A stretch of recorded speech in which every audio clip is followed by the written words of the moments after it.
ketika kita bertumbuh pada diri kita sendiri, itulah awal dari mimpi buruk kita dalam kehidupan. Itu awal dari kehancuran, itu awal dari kesengsaraan, gitu loh. Gitu. Kata Imam Ibnul Qayyim, kalau orang itu udah mengedepankan logika, akal dibanding dalil, maka Allah akan hukum dia dengan merusak akal sehatnya.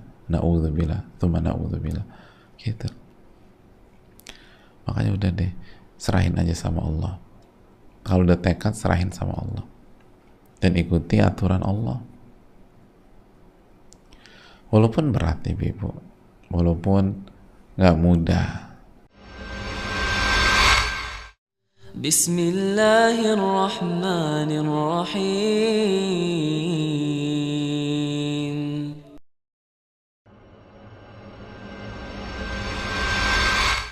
Bagaimana orang-orang sombong itu, orang-orang yang angkuh itu kembali kepada Allah? Caranya apa? Allah kasih musibah, Allah kasih bencana yang menyebabkan kesombongannya itu hancur dan patah berkeping-keping, gitu loh.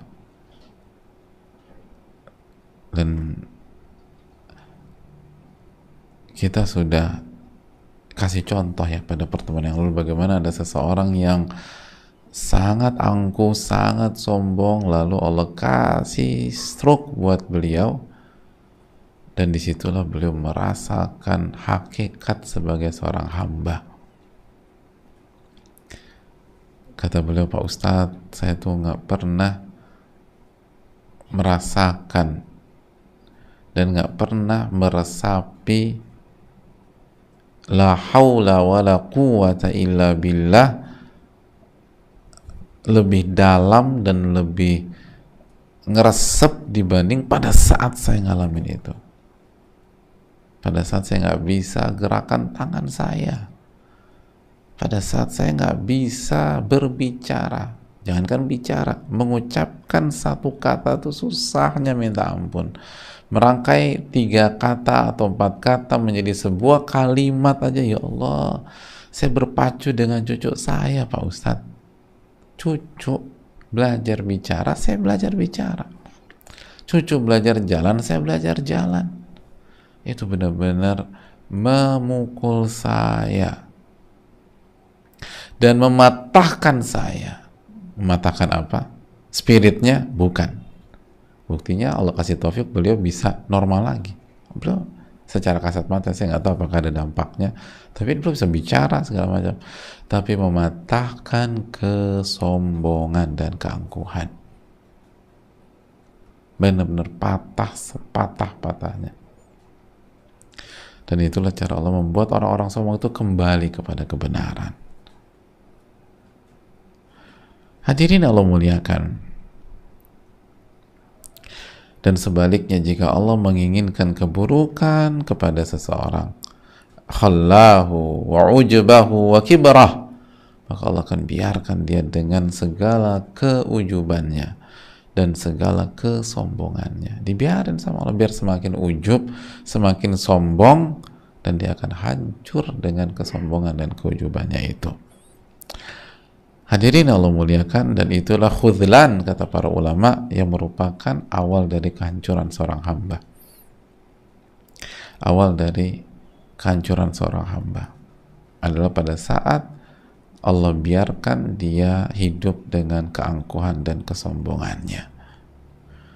Hadirin khususnya ibu-ibu sekalian, makanya sekali lagi ketika kita ada masalah rumah tangga gitu ya, coba renungkan ini. Jangan hanya menilai masalah itu dengan selesai atau tidak selesai.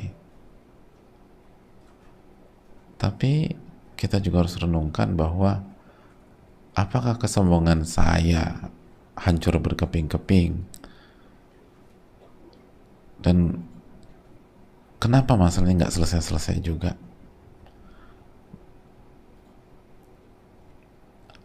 Jangan-jangan Karena selama ini kita mengandalkan kecerdasan, ego, dan keangkuhan dan kesombongan kita. Ego kita belum hancur berkeping-keping, keangkuhan kita belum hancur berkeping-keping, sehingga kita benar-benar merasa lemah di hadapan Allah, merasa kerdil di hadapan Allah. Ya Allah, masalah gini aja saya nggak bisa nyelesain, kok saya bodohnya minta ampun. Allah ingin kita menyerahkan segala sesuatunya kepada Allah, bertawakal kepada Allah, bergantung kepada Allah. Dan inilah kunci dari segala masalah-masalah kehidupan kita. Kata Al-Imam Ibnul Qayyim, hadirin, bahwa fa'innal arifin kullahu mujmi'un ala anna taufiqa alla yakilakallahu ta'ala ila nafsik. Hadirin, kunci dari setiap masalah kita itu taufik dari Allah, hidayah taufik dari Allah. Karena kalau Allah kasih kita taufik, udah selesai itu masalah. Kita dapat jalan, kita dapat solusi, kita jadi orang soleh, ibu-ibu jadi wanita yang soleha, ibu-ibu jadi wanita yang bertakwa. Dan apa itu taufik? Kata Al-Imam Ibnul Qayyim rahimahullah, seluruh orang-orang yang mengenal Allah, seluruh ulama yang mengenal Allah sepakat, tidak ada perbedaan, sepakat ibu-ibu, bahwa taufik adalah ketika Allah tidak membiarkan seorang hamba, atau ketika Allah tidak membiarkan kamu bertumpu pada dirimu semata. Itu taufik. Ketika Allah tidak biarkan kita bertumpu pada diri kita semata.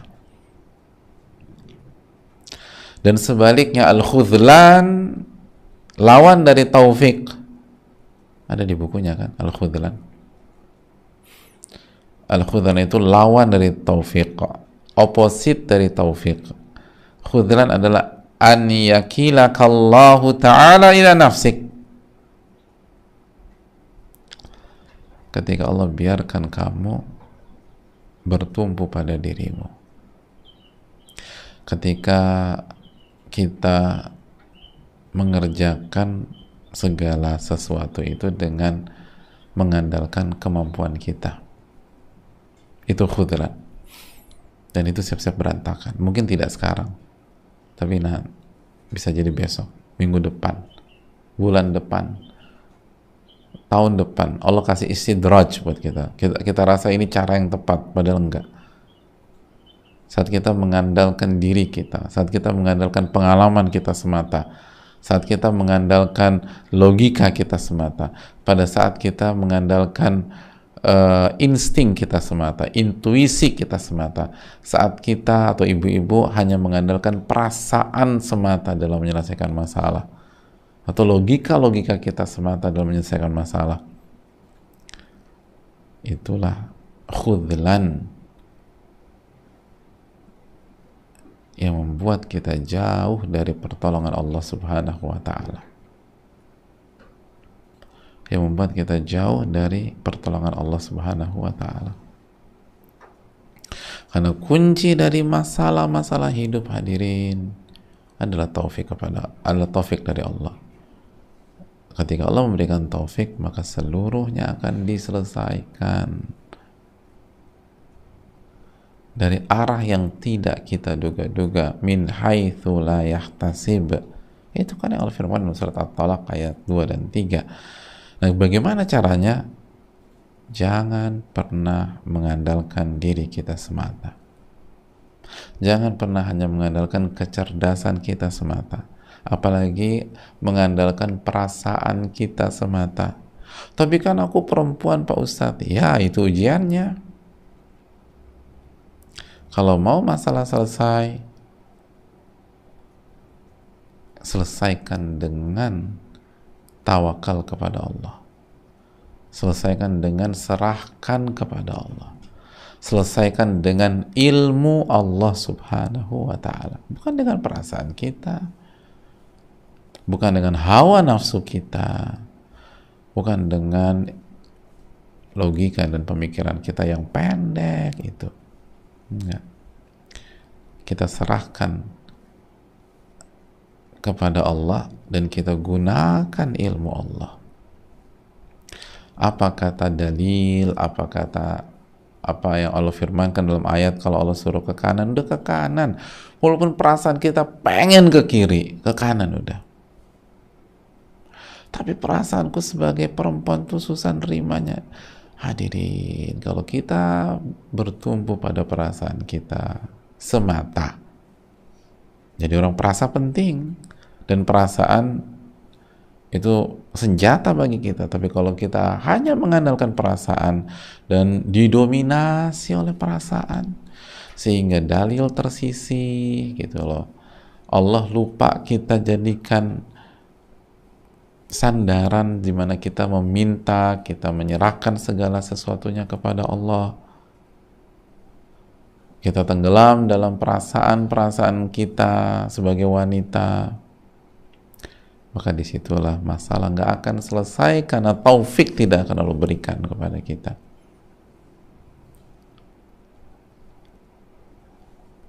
Makanya hadirin Allah muliakan, apa yang Allah firmankan dalam surat Ali Imran ayat 159, Allah berfirman, ketika Anda sudah bertekad, fatawakkal 'ala Allah. Kan begitu. Fa idza azamta fatawakkal 'ala Allah, innallaha yuhibbul mutawakkilin. Kita lihat artinya, fa idza azamta, maka apabila engkau sudah bertekad bulat, terus apa?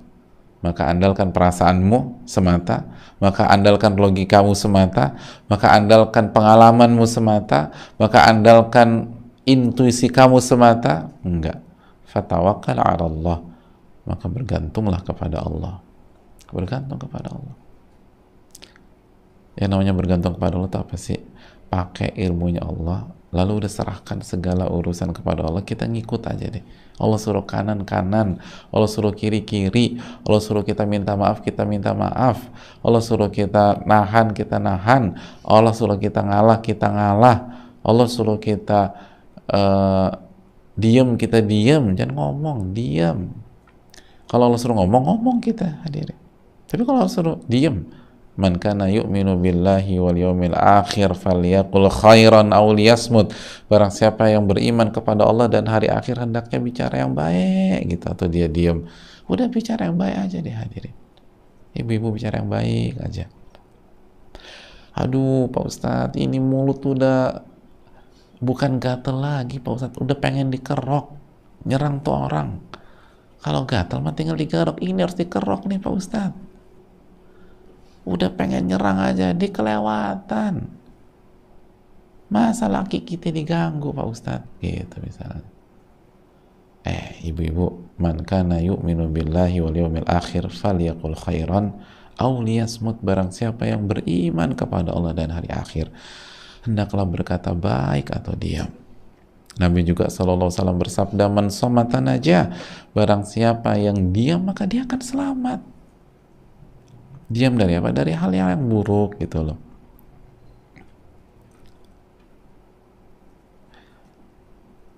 Udah deh hadirin. Ustadz, kemarin tuh aku kecewa banget sama suamiku. Udah, jangan pakai perasaan perempuan ibu-ibu. Perasaan tuh ujian. Kalau berhadapan dengan dalil, terus gimana Pak Ustadz? Serahkan sama Allah. Udah sholat belum? Udah sujud atau belum? Udah minta apa belum? Terus udah ikutin apa kata Allah udah? Apa yang Allah firmankan dalam Al-Quran? Apa yang diajarkan oleh Nabinya Allah dalam sunnah Nabi SAW? Udah ngikut deh. Ikut. Tapi berat, semua juga berat ibu-ibu. Kan ibu-ibu pengen masuk surga. Pengen masuk surga nggak ibu-ibu? Nabi SAW bersabda, wahuffatil jannatu bil makarih. Surga itu dikelilingi dengan hal-hal yang gak enak. Ibu jangankan masuk surga, masuk Dufan aja berat gitu. Harus bayarnya mahal, udah bayar ngantri lagi gitu. Udah ngantri pas naik kita jantungan, habis itu bilang kapok kan naik ini, kapok kayak itu. Hadirin Allah muliakan, surga itu berat, makanya jangan dipikul sendiri. Kita tuh lemah, jangan pakai perasaan sendiri, kita tuh lemah.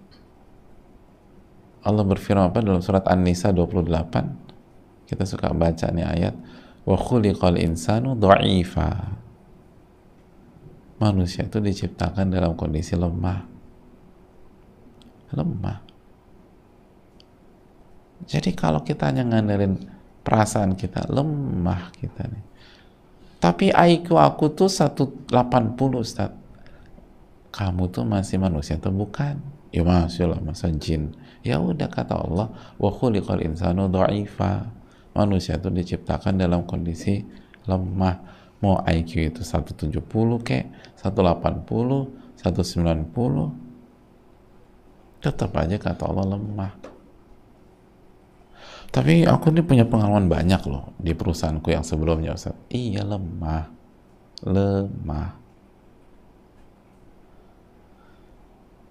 Itu Fir'aun pengalamannya kurang apa, hadirin? Tapi ketika ngadepin masalah pakai ego, pakai kecerdasannya, itu buat hal yang konyol. Udah tahu yang dikejar Nabi Musa membelah lautan jadi 12 jalur terus bisa lewat. Ya kan harusnya orang cerdas mikir ya, ini musuh saya bisa membelah laut, dikasih kekuatan bisa membelah laut. Kan kalau dia bisa belah, kemungkinan besar bisa ditutup lagi. Ini jebakan nih, jangan masuk. Harusnya kan gitu. Dia masuk juga. Ya benar, begitu Nabi Musa udah sampai ke sisi yang sebelah sana, Allah suruh ditutup lagi, tutup udah. Meninggal tuh Firaun. Jadi kan ya kita sadar gitu loh, kita ini lemah. Makanya kan masih ingat nggak hadirin sekalian, ibu-ibu khususnya, setiap pagi itu ibu-ibu disuruh baca doa apa sama Rasulullah SAW. Lalu setiap sore ibu-ibu disuruh baca doa apa oleh Rasulullah SAW. Ibu-ibu dan jamaah itu disuruh baca Ya Hayyu Ya Qayyum birahmatika astaghith aslih li sya'ni kullah. Ya Hayyu Ya Qayyum, wahai Allah yang maha hidup dan mengatur segala sesuatu, birahmatika astaghith, hanya dengan rahmatmu itu aku meminta pertolongan, aslih li sya'ni kullah, tolong perbaiki ya Allah urusan-urusanku. Kita minta sama Allah, perbaiki urusan saya dengan suami, urusan saya sama anak-anak, urusan saya dengan orang tua, urusan saya dengan mertua gitu, urusan saya dengan keponakan, urusan saya dengan keluarga besar, urusan saya dengan teman-teman, aslih li sya'ni kullah, dan yang terpenting urusan saya dengan Allah Subhanahu wa ta'ala, urusan saya sebagai umat dengan Rasulullah Sallallahu Alaihi Wasallam, tolong perbaiki ya Allah. Wala takilni ila nafsi tarfata ain.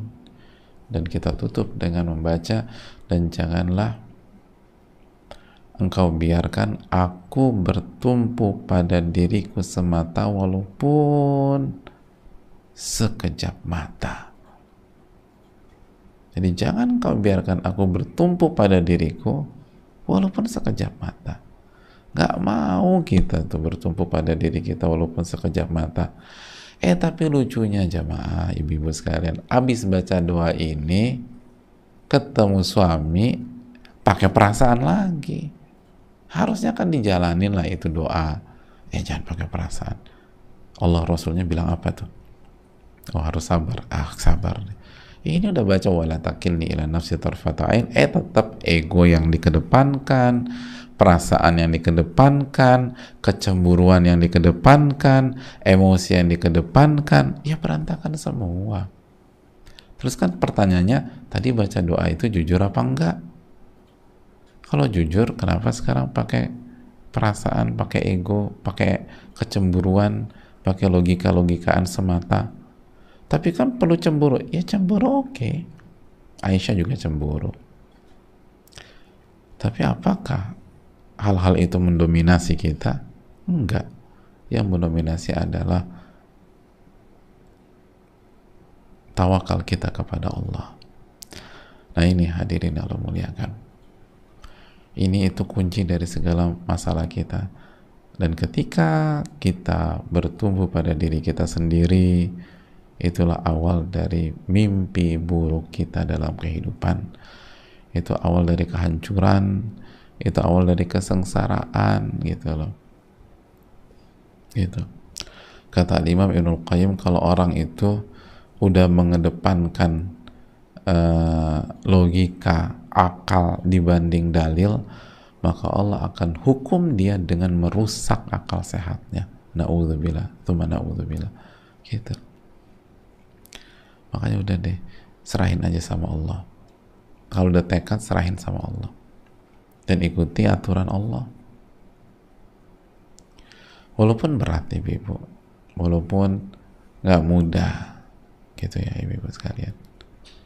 Tapi saya rasa cukup sampai di sini sesi materi kita. Insya Allah kita akan lanjutkan di pertemuan berikutnya biidznillah ta'ala. Tapi intinya adalah bahwa ternyata kunci permasalahan itu kan, dan kunci kebaikan dalam setiap masalah itu adalah taufik dari Allah.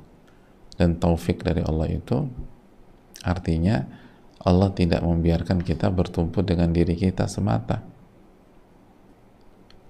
Hamba itu dibuat selalu kembali kepada Allah, bergantung kepada Allah, menggunakan ilmunya Allah. Dan masalah akan tambah ruwet ketika seorang hamba menyelesaikannya dengan mengandalkan dirinya sendiri, mengandalkan kecerdasan, logika, pengalaman, perasaan, kecemburuan, emosi, dan lain sebagainya.